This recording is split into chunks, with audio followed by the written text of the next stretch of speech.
Hello everyone, आप सभी का फिर से स्वागत है हमारे इस प्रोग्राम में जिसका नाम है माइंड जिम। जी हाँ दोस्तों, आज आपके साथ मिलते मिलते आज हम आ गए हैं इसके एपिसोड 15 पे। और ये आप सभी लोगों का प्यार है जो हम सब मिलकर अपने माइंड पर काम कर रहे हैं, और इसमें हमारा ये जिम हमें बहुत बहुत मदद भी कर रहा है। तो दोस्तों, सबसे पहले तो तहे दिल से आप सभी लोगों का शुक्रिया जो बहुत शिद्दत से हमारे इस प्रोग्राम को देखते हैं, कमेंट भी करते हैं और हमें अपने दिल की बात पहुंचाते हैं। तो इन्हीं बातों के साथ हम आज का ये प्रोग्राम स्टार्ट करते हैं। तो आज के इस एपिसोड नंबर 15 में हम आपके लिए लाए हैं प्यारी सी माइंड जिम की एक्सरसाइज। जी हाँ दोस्तों, माइंड जिम की वो एक्सरसाइज जो राइट और लेफ्ट ब्रेन को एक्टिवेट करने में मदद करती है। और जैसे कि आप सभी जानते हैं, इसमें हमारे प्यारे प्यारे बहुत प्यारे प्यारे बच्चे जो बहुत शिद्दत से इन एक्सरसाइजेस को कर रहे हैं, और तो और उसका रिजल्ट, उसका इम्पैक्ट उनकी स्टडीज पर, उनकी क्रिएटिविटी पे, उनकी इमेजिनेशंस पर भी हो रहा है। तो मैं चाहती हूँ कि आप सभी के साथ भी वही चमत्कार, वही मिरेकल हो जो उन बच्चों के साथ हो रहा है। तो सबसे पहले सीधे चलते हैं अपने पार्ट 1 में, माइंड जिम के एपिसोड 15 के पार्ट 1 में, जहाँ पे हमारे प्यारे प्यारे बच्चे हमारे लिए दोनों हाथों की एक एक्सरसाइज लाए हैं जिससे हम उनके कोऑर्डिनेशन से अपने राइट और लेफ्ट ब्रेन को एक्टिवेट करते हैं। तो सीधे चलते हैं अपने बच्चों के पास। Hello everyone, this is Gauri Jindal and this is my mind gym exercise.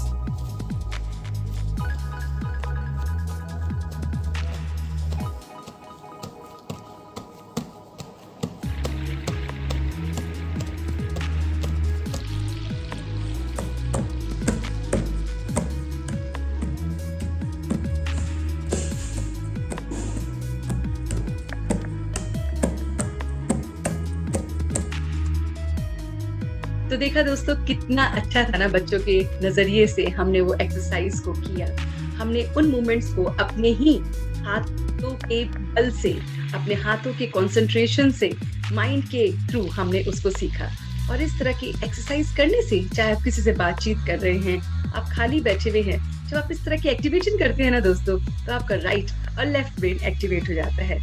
और अब तक तो हम 15 एपिसोड तक पहुंच गए हैं, तो आप सभी जानते हैं कि किस तरह से हमारा ब्रेन एक्टिवेशन बहुत बहुत हमारे लिए हेल्पफुल होता है। तो चलते हैं जी अपने नेक्स्ट पार्ट पे, जो है हमारी एंशिएंट योगिक प्रैक्टिसेस। जी हाँ दोस्तों, आज हम आपके लिए लाए हैं एंशिएंट योगिक प्रैक्टिसेस में वो चीजें जो हम अपने आप से रूबरू होते हैं, लेकिन आज बहुत अच्छी तरह से उन्हें जान पाएंगे।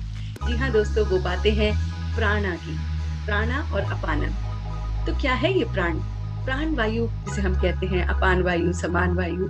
ऐसे ही ये जो हमारे अंदर के जो लेवल्स हैं, उसका माइंड के साथ सीधा कनेक्शन है। जी हाँ दोस्तों, प्राण जो है वो हमारी एडेड होती है ब्रेथ के साथ। जैसे कि हम जानते हैं कि ब्रेथ में जब प्राण एडेड हो जाती है, कॉस्मिक लाइफ एडेड हो जाती है, तो इंसान जीवित होता है। और ये भी कहा गया है कि जब इंसान का शरीर छूटता है, तो जब आत्मा उसमें से निकलती है, तो सबसे पहले जो चीज हमारे कंट्रोल से बाहर निकली जाती है वो है हमारी स्पीच। उसके बाद जो हमारी चीज हमसे दूर निकल जाती है वो हमारी साइट, हमारी देखने की शक्ति, हमारे बोलने की शक्ति सबसे पहले निकलती है, फिर देखने की शक्ति निकलती है, उसके साथ साथ सुनने की शक्ति निकल जाती है, और उसके साथ साथ माइंड की अवेयरनेस निकल जाती है, और उसके बाद हमारे प्राण निकलते हैं। तो इस प्राण के बारे में आज हम अपने माइंड जिम में आपसे रूबरू कर रहे हैं। और ये एंशिएंट योगिक प्रैक्टिसेस है कि हमें पता होना चाहिए कि हमारा प्राण वायु हमारे पूरे शरीर में रहता कहाँ है, इसका क्या इम्पैक्ट होता है, और इससे कैसे माइंड जुड़ा हुआ है। जी हाँ दोस्तों, प्राण वायु जो है, अगर आप देखिए अपने बॉडी में, आपको कहीं ना कहीं गूगल पे भी सर्च करेंगे तो आपको उसके बहुत अच्छे अच्छे इमेजेस भी दिखाई देंगे। जो प्राण वायु है, ये पहले तो हमें देखना है कि प्राण के 5 बेसिक जो फंक्शंस है वो क्या है। प्राण फिजिकल एक्टिविटीज में हमारी हेल्प करता है, प्राण मेंटल एक्टिविटीज में हेल्प करता है, प्राण हमारे इंटेलेक्चुअल एक्टिविटीज में हेल्प करता है, साइकोलॉजिकल एक्टिविटीज में, फिजियोलॉजिकल एक्टिविटीज में, और स्पिरिचुअल एक्टिविटीज में हमारी हेल्प करता है। ये जो प्राण वायु है, ये हमें फिजिकली, साइकोलॉजिकली, फिजियोलॉजिकली बहुत बहुत हेल्प करती है। तो ये जो प्राणा है हमारे, जिसे हम प्राण कहते हैं, ये हमारे जो प्राण है वो रहते कहाँ पे हैं। तो इसको समझने के लिए जो हमारा ये शरीर है, स्थूल शरीर है, इसमें इसका लोकेटेड पोर्शन है थॉरिक रीजन से लेकर डायफ्राम तक। जी हाँ दोस्तों, थॉरिक रीजन से लेकर डायफ्राम वाले एरिया में हमारे प्राण का निवास होता है और यही हमारी साइट और हमारे स्पीच को भी कंट्रोल करता है। तो हमारे सेंस ऑर्गन्स का कंट्रोल भी इसके हाथों में होता है। ये जो प्राण है, यही हमारी ब्रीदिंग का भी कंट्रोल इसके थ्रू होता है। प्राण वायु जो है बहुत बहुत इम्पोर्टेंट है और प्राणा को अपने अंदर महसूस करना, प्राणा को एक बार देखना कि कहाँ पर इसका सर्कुलेशन है, ये भी माइंड से बहुत बहुत जरूरी है और माइंड से रिलेटेड है। और तो और जो प्राणायाम है वो प्राणा से ही बना है, प्राणायाम। तो प्राणायाम जो है, वो जो एक्सरसाइजेस हैं ब्रीथिंग की, वो हमारे प्राण वायु को एक्टिवेट करने में मदद करती है, क्योंकि प्राण वायु का थॉरिक और डायफ्राम से कनेक्शन होता है। और आपने देखा है कि प्राणायाम की एक्सरसाइजेस में हम ब्रीथिंग को कहाँ तक लेके जाते हैं, अपने हृदय चक्र तक लेके जाते हैं और उसको महसूस करते हैं। तो ब्रेथ की वो एक्सरसाइजेस हमें बहुत बहुत इफेक्टिव होती है। तो ये है प्राणा। अब प्राणा के साथ साथ हमारा जो चैनल है, वो जो जुड़ा हुआ है, वो है माइंड का चैनल जुड़ा हुआ, वो है हार्ट का चैनल जुड़ा हुआ, वो है ब्रेन का चैनल जुड़ा हुआ। जी हाँ दोस्तों, हमारे इस प्राण से हमारा दिल, हमारा दिमाग, हमारा इंटेलेक्ट, वो सब जुड़ा हुआ है। तो अगर हम दिल से कुछ करना चाहते हैं, इंटेलेक्ट से कुछ करना चाहते हैं, सोच लीजिए हमारा कौन सा वायु बहुत बहुत स्ट्रॉन्ग होना चाहिए। जी हाँ दोस्तों, वो है हमारा प्राण वायु। आपको एक और वायु से मिलवाते हैं जो है अपाना। जी हाँ दोस्तों, अपाना जो है वो हमारा मूलाधार और जो विशुद्धि चक्र है।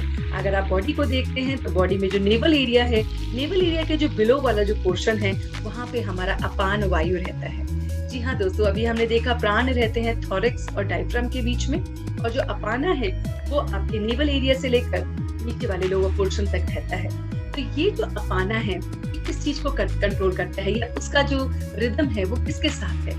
तो ये नेवल से नीचे वाले रूट चक्र के साथ है, और ये रिस्पॉन्सिबल है हमारे सारे opening of the lower portion के, जहाँ से हमारे सारे जो ऑर्गन्स का कंट्रोल होता है। तो ये कंट्रोल करता है एक्सक्रीटरी ऑर्गन्स को और हमारे रिप्रोडक्टरी ऑर्गन्स को।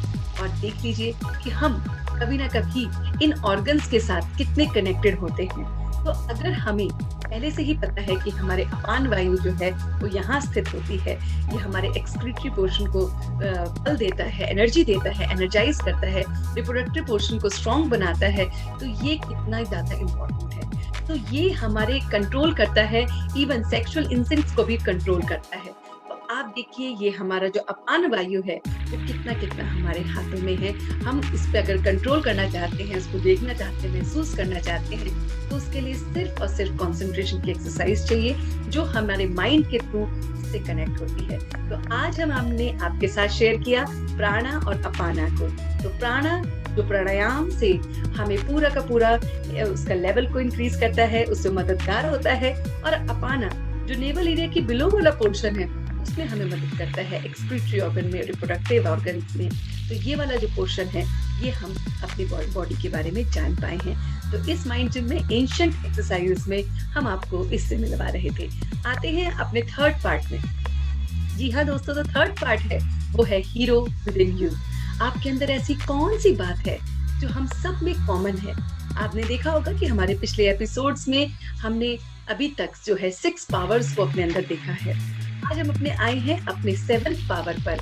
जी हाँ दोस्तों, वो पावर, वो शक्ति जो हीरो हमें बनाती है, उसका नाम ही शक्ति है। जी हाँ, वो कौन सी शक्ति है? वो शक्ति है हमारी बुद्धि की, वो शक्ति है हमारे मन की, वो शक्ति है हमारे थॉट्स की, वो शक्ति है हमारे ज्ञान की। जी हाँ दोस्तों, ज्ञान की शक्ति, मन की शक्ति, बुद्धि की शक्ति, शरीर की शक्ति, वो शक्ति जो हम सब में लव को स्प्रेड करने की है, पीस को स्प्रेड करने की है, हैप्पीनेस को स्प्रेड करने की है, ब्लिस को स्प्रेड करने की है। ये शक्ति सब हमारे माइंड से कनेक्टेड है। जी हाँ दोस्तों, सोच लीजिए कि समझ लीजिए कि मेरे अंदर ही वो हीरो है। जी हाँ, हमारे अंदर ही वो हीरो है, वो हीरो जो इन सारी शक्तियों से अपने को भरपूर समझता है, वो हीरो जिसके अंदर आनंद की शक्ति है, जिसके अंदर नॉलेज की शक्ति है, ब्लिस की शक्ति है, हैप्पीनेस की शक्ति है। तो कितना हमें अपने आप को बूस्ट करके रखना चाहिए, कितना अपने आप के लिए ऑटो सजेशंस भी देने चाहिए कि yes, I am complete with in. जब भी हम लो फील करते हैं ना दोस्तों, तो अपनी पावर्स को एकदम से ना हमें देख लेना चाहिए। आपसे एक यहाँ पे छोटा सा इंसिडेंट शेयर करती हूँ कि जिन जिन लोगों ने स्पाइडरमैन वाले जो प्रोग्राम्स पहले आते थे वो देखे होंगे, तो जब वो स्पाइडरमैन को याद करता था, जब वो लोग महसूस करते थे कि हमारी शक्ति कम हो गई है, तो वो स्पाइडरमैन को याद करते थे और उनकी जो वाइब्रेशंस थी वो स्पाइडरमैन तक पहुंचती थी और स्पाइडरमैन उनके नॉर्मल व्यक्ति के अंदर उसके अंदर अपनी पावर्स दिखने लगती थी और वो बिल्कुल उसकी तरह से महसूस करता था और वो उसके अंदर वो शक्ति आने लगती थी और फिर वो वहां जाकर उनकी मदद करता था। हम सब में भी क्या वो स्पाइडरमैन की शक्तियां नहीं है? जब हम कमजोर महसूस करते हैं दोस्तों, जब माइंड से कमजोर हो जाते हैं, शरीर से कमजोर हो जाते हैं, इंटेलेक्ट से कमजोर हो जाते हैं, नॉलेज से कमजोर हो जाते हैं, उस पल हमें ये हीरो विद इन अस का पाठ पक्का करना है।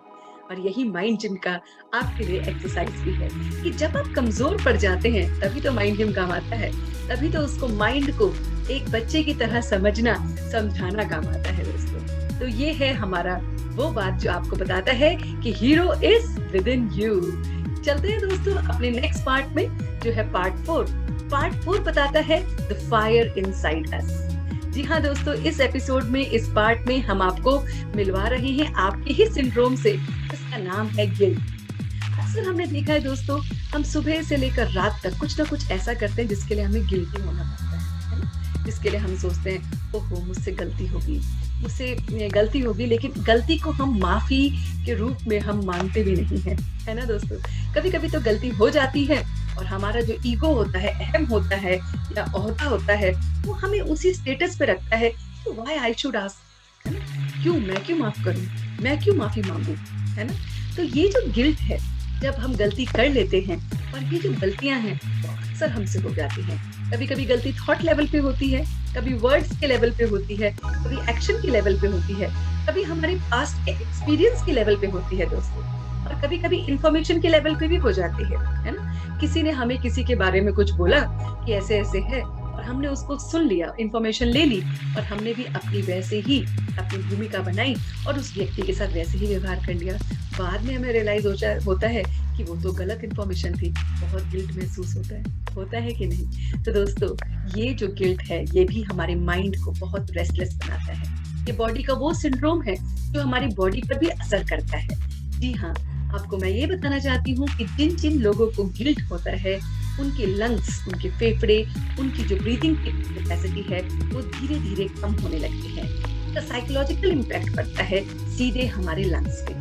जी हाँ दोस्तों, गिल्टी होने से जब हम गिल्ट फील करते हैं, उस फीलिंग का सीधा जिस ऑर्गन पे असर पड़ता है दोस्तों, वो है हमारे लंग्स।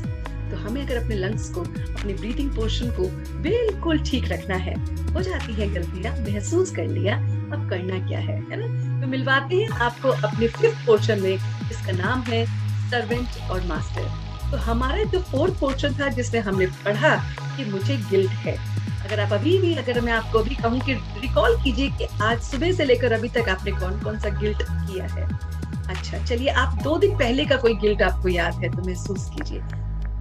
आपके सामने बहुत सारी बातें आ जाएंगी दोस्तों, बहुत सारी। और कुछ गिल्ट तो इतना पुराना है कि हम बचपन से लेकर अभी तक उसको लिए बैठे हुए और निकल ही नहीं पा रहा है। तो आइए अब हम आपको बनाते हैं सर्वेंट से मास्टर। जी हाँ दोस्तों, इसी गिल्ट सिंड्रोम को आपके ही इस माइंड जिम में आपसे बहुत कोसों दूर लेके जाते हैं। जी हाँ, कोसों दूर लेके जाते हैं और वो प्रोसेस है कैथारसिस। जी हाँ दोस्तों, कैथारसिस एक वो प्रोसेस है, साइकोलॉजिकल टर्म है जो आपको बहुत हेल्प करता है इस गिल्ट से बाहर निकलने के लिए। तो करना क्या है कैथारसिस में? कैथारसिस में हम अगर देखें तो कैथारसिस का बहुत सारी चीजें हैं जो हम कर सकते हैं अपने आप को बाहर निकालने के लिए। दोस्तों, कैथारसिस में सबसे पहली बात है कन्फेशन। जी हाँ दोस्तों, आपने देखा है जैसे क्रिश्चियनिटी में एक कन्फेशन रूम होता है और वहां पर जो भी लोग अपनी बात को कन्फेस करना चाहते हैं वो फादर उस रूम में बैठे होते हैं। वहां पर एक छोटी सी विंडो होती है और फादर भी अवेयर नहीं होते हैं कि कौन उधर बोल रहा है, बोलने वाले को भी फादर नहीं दिखते हैं, बट वो अपनी बात को कन्फेस कर देते हैं। जी हाँ दोस्तों, ये कन्फेशन एक सबसे बढ़िया तरीका है। कभी कभी हम कन्फेस अपने दोस्तों के सामने कर लेते हैं, अपने फैमिली मेंबर्स के सामने कर लेते हैं और कभी-कभी हम ये कन्फेशन अपने उस रब, उस खुदा के सामने कर लेते हैं। लेकिन कन्फेशन ही कैथारसिस का बहुत-बहुत आसान तरीका है। तो कभी भी आपको गिल्ट होता है तो कैथारसिस कीजिए, कन्फेशन कीजिए। अगर आपको लगता है कि कन्फेस करना किसी के सामने, जो आपके फैमिली मेंबर्स हैं, आपके फ्रेंड्स हैं, वो आपको समझेंगे और आपकी इस कन्फेशन को भी समझेंगे, तो उनके सामने कन्फेस करना बहुत-बहुत हेल्पफुल होता है। लेकिन अगर आपको लगता है कि मुझ में इतनी हिम्मत नहीं है कि मैं अपनी फैमिली के सामने, फ्रेंड्स के सामने कन्फेस कर सकता हूँ, तो दोस्तों उसका सिंपल सॉल्यूशन है डायरी राइटिंग। जी हाँ, डायरी राइटिंग या जर्नल राइटिंग, जो हम बचपन से सुनते आए हैं, देखते आए हैं। ये भी कैथारसिस का एक वो प्रोसेस है जिससे आप गिल्ट सिंड्रोम से बाहर निकल सकते हैं। जी हाँ दोस्तों, डायरी राइटिंग में करना क्या है, आपकी जो भी दिल की बातें हैं वो उसमें लिख दीजिए, सॉरी मांग लीजिए गॉड से और कह दीजिए कि you be with me always, you are my guide, you will help me, और इस तरह की बातें कीजिए उसके साथ। तो आपका ये गिल्ट आपसे उसको दूर चला जाएगा और आपको बहुत-बहुत उस पावर की, उस शक्ति की महसूसता होगी। अदरवाइज दोस्तों एक और प्रोसेस है जिसे हम कहते हैं, जैसे डोनेशन हम करते हैं, है ना? हम अपने बर्थडेज पे, अपनी एनिवर्सरीज पे या किसी भी स्पेशल डे पे हम जाके डोनेट करते हैं चीजें। आपने देखा डोनेशन क्यों करते हैं, डोनेट क्यों करते हैं? उसका एक बहुत साइकोलॉजिकल रीजन है। जब हम किसी को कुछ देते हैं, डोनेट करते हैं, हम ये कहते हैं कि आज मेरा जन्मदिन है और इसके उपलक्ष्य में मैं ये चीज दे रहा हूँ। तो हमें एक चीज का एहसास होता है कि मेरे जो भी बुरे कर्म हैं वो इस तरह के इस नापतोल से सुधर जा रहे हैं और ठीक हो रहे हैं, और वो होते भी हैं दोस्तों। ताकि जब हम मदद करते हैं किसी की और किसी की तरह से किसी भी फॉर्म में हम किसी को मददगार बनते हैं, तो वो चीज हमारे लिए बहुत हेल्पफुल होती है।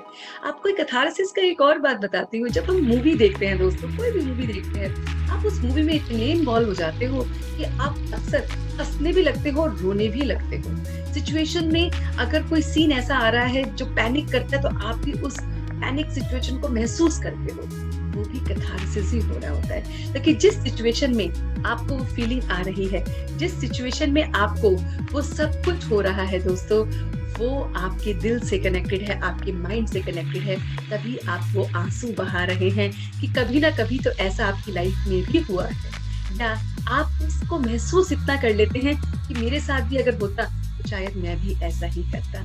तो दोस्तों ये मूवी को वॉच करना या मूवी को देखते हुए जब आप ऐसा महसूस करते हैं, तो वो भी आप अपने इसलिए कैथारसिस ही कर रहे होते हैं। अक्सर आपने दोस्तों देखा होगा कि हम एक पर्टिकुलर सीरीज को लगा लेते हैं, या कभी-कभी हँसने की कोई सीरीज होती है या कोई क्राइम सीरीज होती है, तो वो क्यों पर्टिकुलर सीरीज ही हमें अच्छी लगती है और एक मन करता है कि एपिसोड्स पे एपिसोड देखते जाए, क्योंकि हम अपना कैथारसिस कर रहे होते हैं दोस्तों।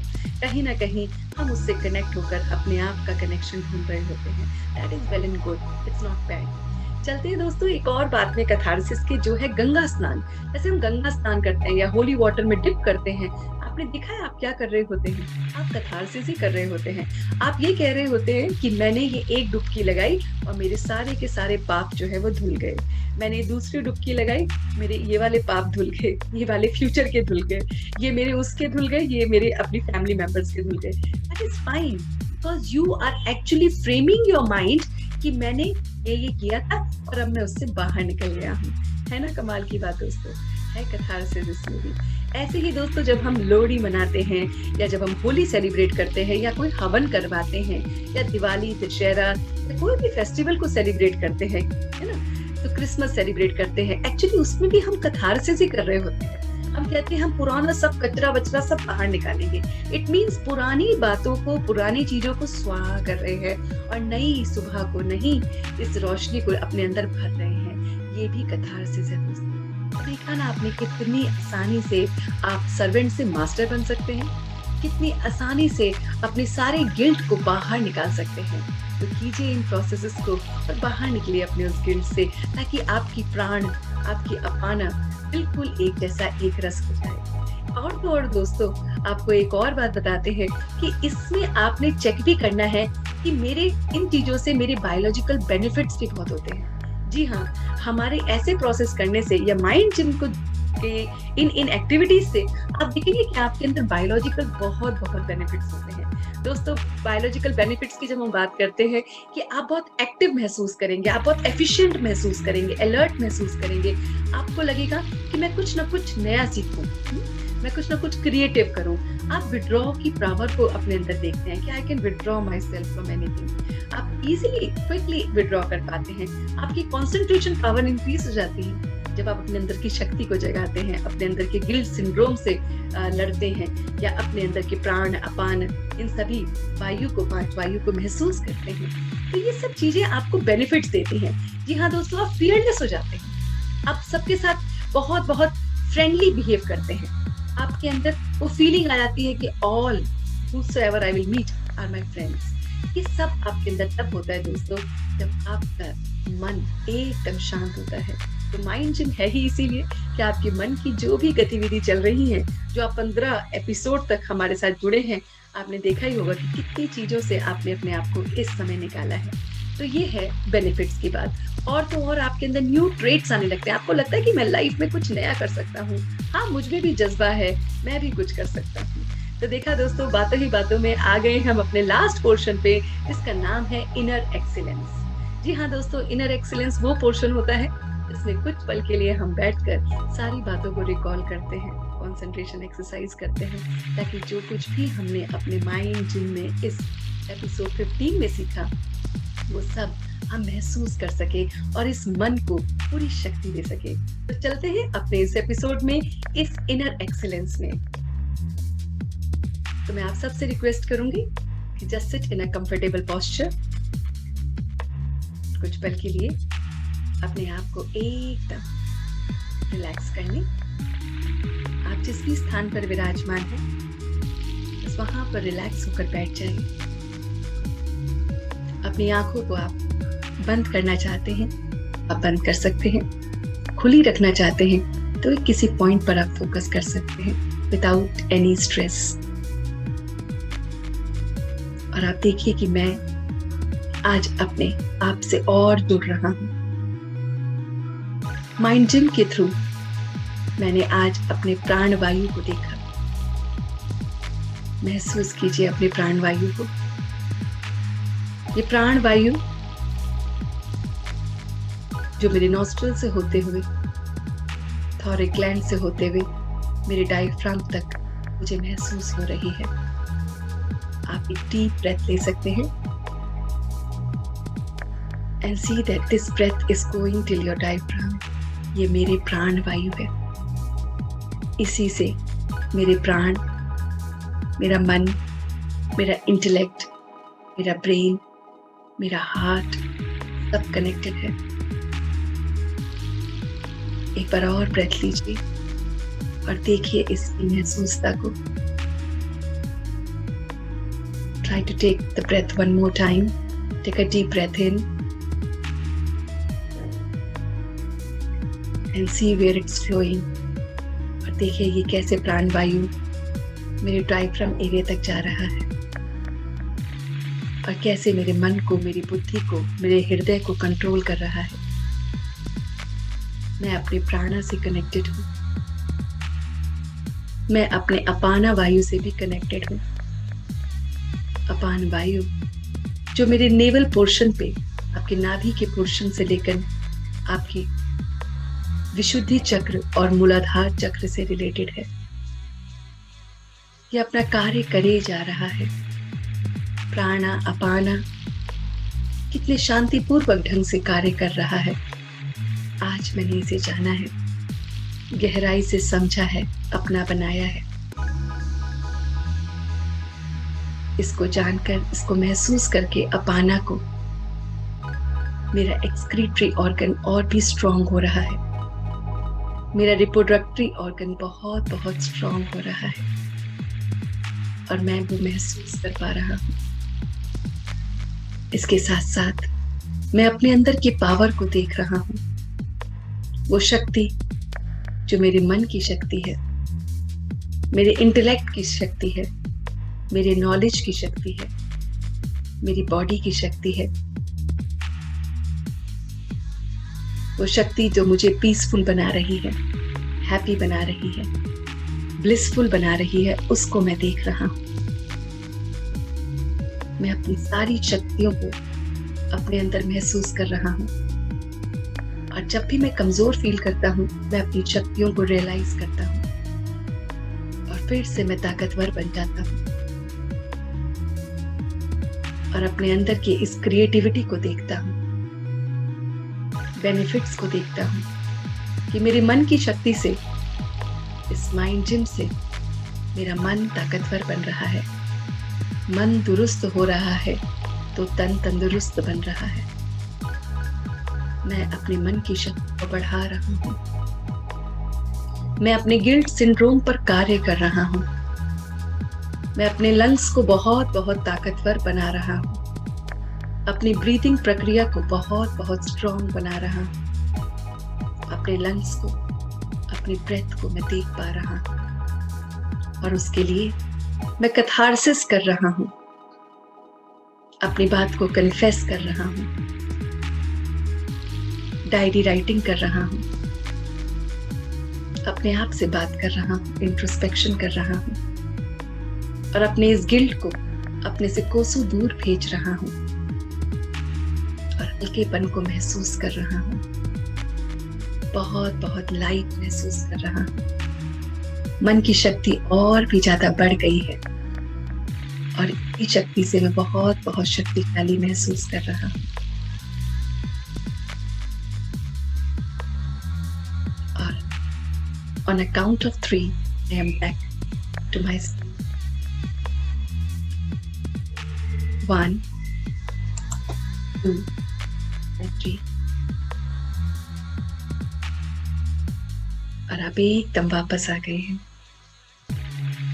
तो देखा दोस्तों, कितना आसान है अपने मन को शक्तिशाली बनाना, कितना आसान है अपने गिल्ट से बात करना, कितना आसान है अपने पावर्स को देखना। तो आपका बहुत बहुत शुक्रिया कि आपने इस पूरे एपिसोड को समझा, दिल से इसको अमल किया और इन बातों को अपनी लाइफ में इनकलकेट करेंगे। Thank you so much for watching till the end. See you next time with our next episode. Till then, take care. Thank you.